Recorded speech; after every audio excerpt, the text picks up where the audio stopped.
Buenos días, queridos y queridas, espero que estén súper bien. Bienvenidos, ¿cierto? A este videito de la etapa número 7 que estuvimos trabajando. Súper importante, chiquillos y chiquillas, que recordemos que esta etapa era una etapa más bien de síntesis, ya en donde íbamos a estar trabajando los contenidos que habíamos visto antes durante las etapas 4, 5 y 6.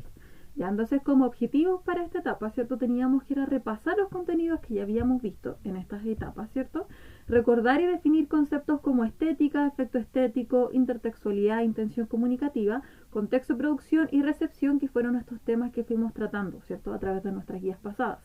Luego también de aplicar estos conocimientos ya adquiridos en unos pequeños ejercicios de aplicación, ¿ya? Y crear conceptos grupales, que es una parte súper importante. Llegar a acuerdos sobre ciertos conceptos que nos van a ser funcionales de aquí para adelante, ¿sí? Bien. Entonces nosotros partimos sobre el efecto estético, ¿ya? Y intentando recordar qué era esto que habíamos trabajado, ¿cierto? Y en aquel momento dijimos que el efecto estético tenía una definición que tenía dos partes, ¿ya? Eh, y que por tanto se iba a relacionar con diferentes aspectos, ¿ya? Esto del efecto estético estaba relacionado con la estética, ¿cierto? Y que alguna noción tenía que ver o algún vínculo tenía que ver con la belleza y la fealdad, ¿ya? Y yo les decía, ¿cierto? Hay un doble significado que por una parte uno implica provocar algo en alguien, producirle algo a nivel emocional, sentimental, tristeza, aburrimiento, felicidad, ¿cierto? Y por otro lado también transmitir un mensaje, algo que yo quiero lograr a través de esta imagen, de esta película o de este texto. ¿Ya? Por eso decimos que tiene un doble significado o un significado que es doble. ¿Ya? Entonces, algunos conceptos claves que eran importantes de esta primera etapa tenían que ver con esto, con la estética, ¿cierto? ¿Qué era esto de la estética? El efecto estético, la intertextualidad y la intención comunicativa que había detrás de estos procesos. ¿Sí? Cuando nosotros hablábamos de estética, ¿cierto? Decíamos que la estética era una rama de la filosofía que estaba vinculada justamente al estudio de la belleza y la fealdad, pero sobre todo los cambios culturales respecto a estos dos conceptos, ¿cierto? A lo largo de la historia, porque comprendemos que la belleza no es estática, sino que está constantemente en cambio y depende mucho de los procesos históricos, por ejemplo, en los que estemos pasando. Entonces ahí apareció la conversación sobre el cuerpo, ¿cierto? Y las normas estéticas. Porque si nosotros pensamos en un centro de estética, lo primero que pensamos es donde se van a hacer cirugía, y las uñas, y el maquillaje, y la peluquería, todas esas cosas, ¿ya? Entonces nosotros veíamos pinturas como esta, como la Gioconda, ¿cierto? O la Mona Lisa, en donde hay el reflejo de cierto estereotipo de belleza. Versus, por ejemplo, esta otra imagen que nosotros podríamos entender que se trata de una belleza más actual. Entonces, por ejemplo, vemos en la primera imagen una cara mucho más redondeada y en esta segunda imagen una mandíbula, por ejemplo, muy marcada, ¿ya?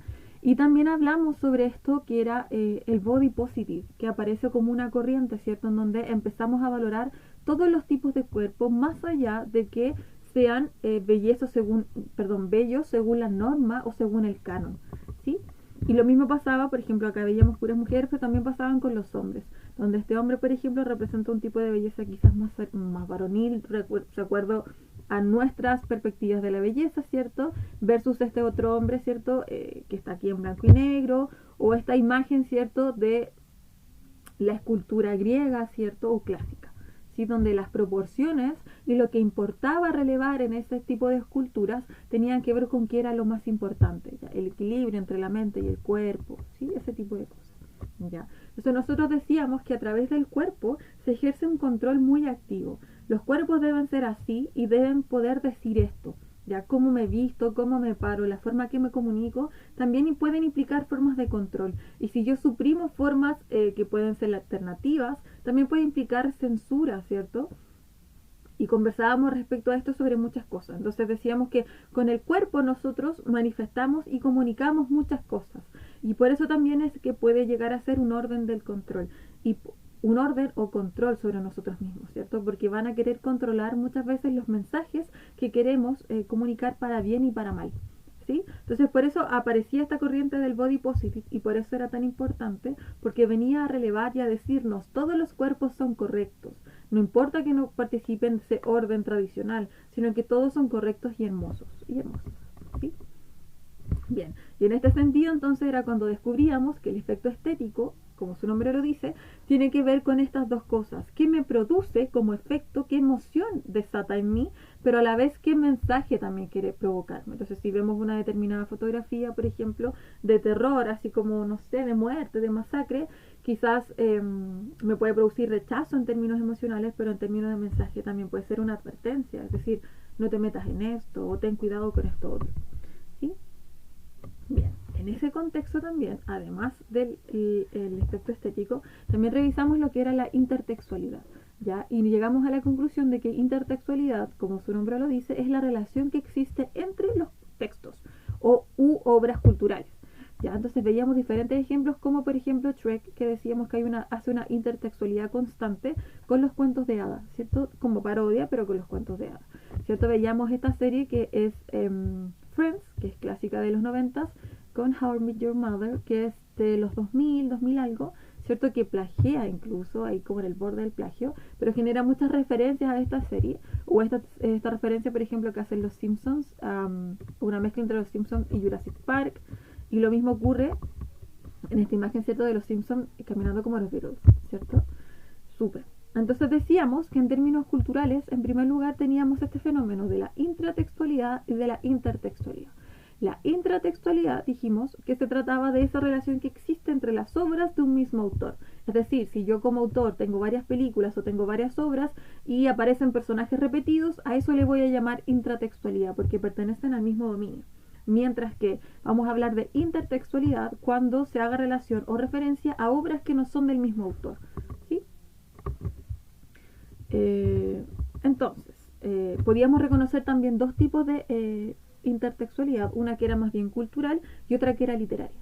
¿Ya? Y en el caso de la intertextualidad cultural tenía que ver con todas esas manifestaciones culturales o artísticas que no necesariamente eran escritas, el cine, la pintura, la danza, el teatro, todas esas otras manifestaciones culturales, mientras que la intertextualidad literaria tenía que ver específicamente con los libros o con la literatura, poesía, drama, novela, cuento, todo lo que tenga que ver con eso, ¿ya?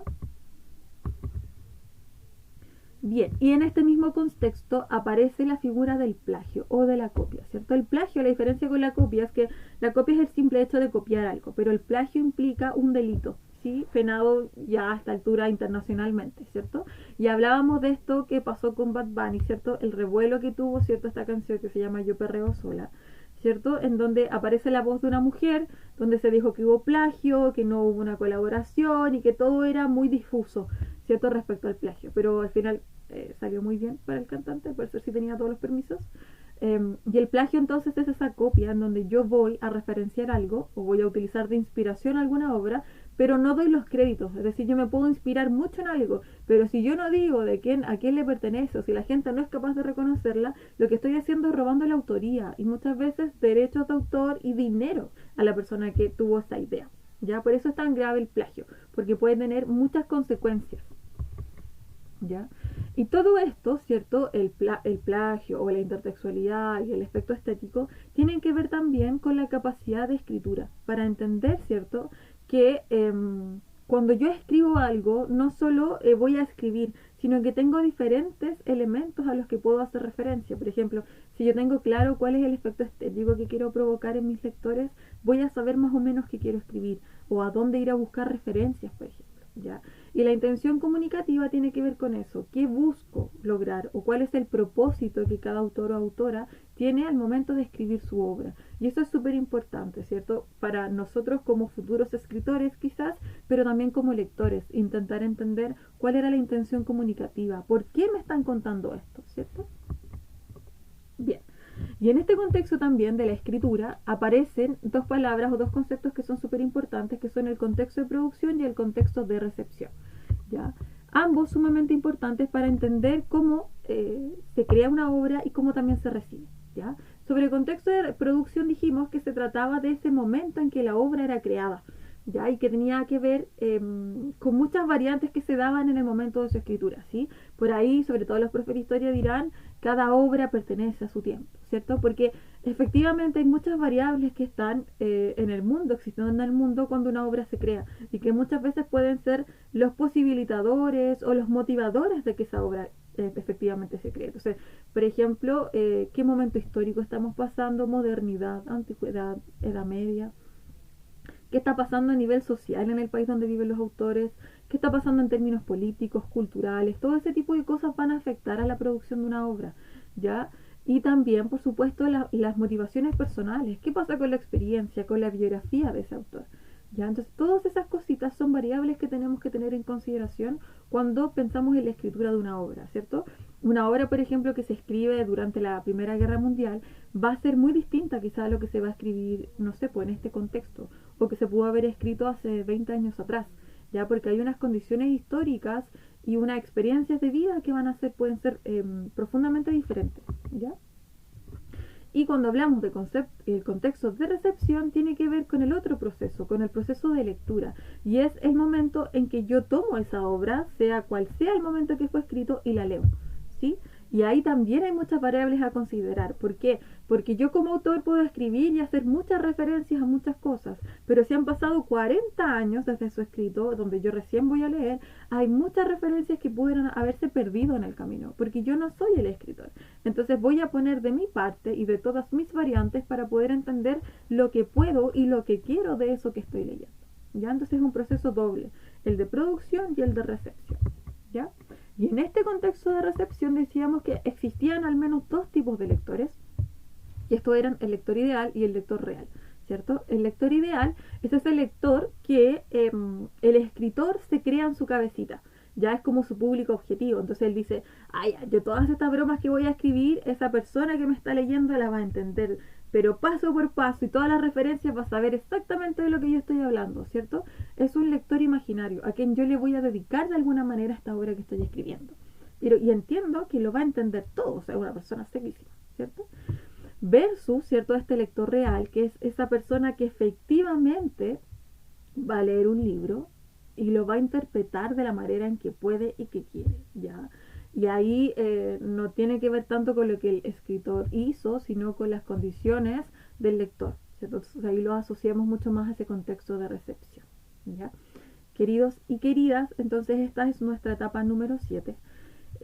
Parece mucho, pero recuerden que todos estos contenidos ya los habíamos visto en nuestras guías anteriores y las actividades cortas que aparecen en la guía son en el fondo para reforzar ciertos conceptos que eran importantes quizás con los que nos tuvimos que quedar.